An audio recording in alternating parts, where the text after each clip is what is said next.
જે ખાસ કરીને વાત કરીએ તો ગત 2 સપ્તાહના જે છે આપણે રોગચાળાના આંકડા એકસાથે ડિક્લેર કર્યા છે. મુજબ જોવા જઈએ છેલ્લા 15 દિવસમાં આપણા રાજકોટ મહાનગરપાલિકાના વિવિધ શહેરી પ્રાથમિક આરોગ્ય કેન્દ્ર ઉપરાંત જે છે પીડીયુ અને પીકેચ હોસ્પિટલ ખાતે નોંધાતા જે રોગચાળાના આંકડા છે મુજબ જોવા જઈએ તો ગત સપ્તાહે મેલેરિયાના 2 સપ્તાહમાં મેલેરિયાના કોઈ પણ કેસ નોંધાયેલા નથી, જ્યારે ચિકનગુનિયાના પણ કોઈ કેસ નોંધાયેલા નથી. ઉપરાંત ડેન્ગ્યુના જે છે એ કુલ જે છે 8 કેસ ગત 2 સપ્તાહો દરમિયાન નોંધાયેલા છે.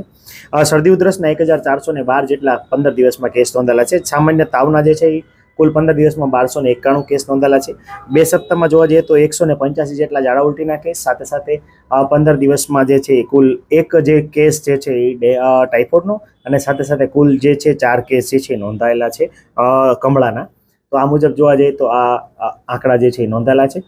ખાસ કરીને જોવા જઈએ તો પ્રાઇવેટ હોસ્પિટલો આપણને જે નોટિફાયેબલ ડિસીઝ IHIP અંતર્ગત હોય છે તો એના આંકડા લેબોરેટરી અથવા કન્ફર્મ હોસ્પિટલમાં દર્દી દાખલ હોય તો જે સારી લાયક સિમ્ટમ જે છે તો આ હડકવાના કોઈ શંકાસ્પદ કેસ છે, ઉપરાંત જોવા જઈએ તો ઝેરી કમળાના કોઈ કેસ છે, ડેન્ગ્યુના કોઈ શંકાસ્પદ કેસ છે તો પ્રાઇવેટ હોસ્પિટલ આપણને આ મેલેરિયાનો કોઈ કેસ છે તો વગેરે કેસો જે છે આપણને IHIP મુજબ, અથવા ખાસ કરીને જોવા જઈએ તો વેક્સિન પ્રિવેન્ટેબલ એટલે જે રસી આપવાથી અટકાવી શકાય એવા કોઈ પણ રોગના કે શંકાસ્પદ કેસીસ નોંધાયેલા હોય તો જે તે કન્સર્ન પ્રાઇવેટ હોસ્પિટલ કે લેબોરેટરી આપણને જાણ કરતી હોય છે, અને એ મુજબ જે છે આપણે આરોગ્ય શાખા પણ એમાં કામ જે છે એ શંકાસ્પદ કેસ લઈને કરતી હોય છે. મુખ્યત્વે આરોગ્ય કેન્દ્રમાં P ફોર્મ, S ફોર્મ અને L ફોર્મના જે ડેટા છે મુજબ આપણે કેસ જે છે એ ગણતરીમાં લેતા હોઈએ છીએ.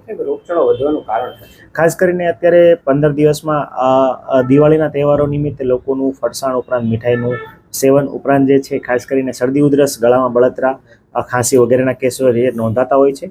મુખ્યત્વે લોકોની ફૂડ હેબિટ અને બહારનું ખોરાક જે છે આમાં મુખ્ય ભાગ ભજવે છે. આ ઉપરાંત હજી આગામી દિવસોમાં હાલ જે છે એ મિશ્ર ઋતુનું પ્રમાણ જે છે જોવાની શક્યતા હજી 2-3 દિવસ સુધી રહેલી છે.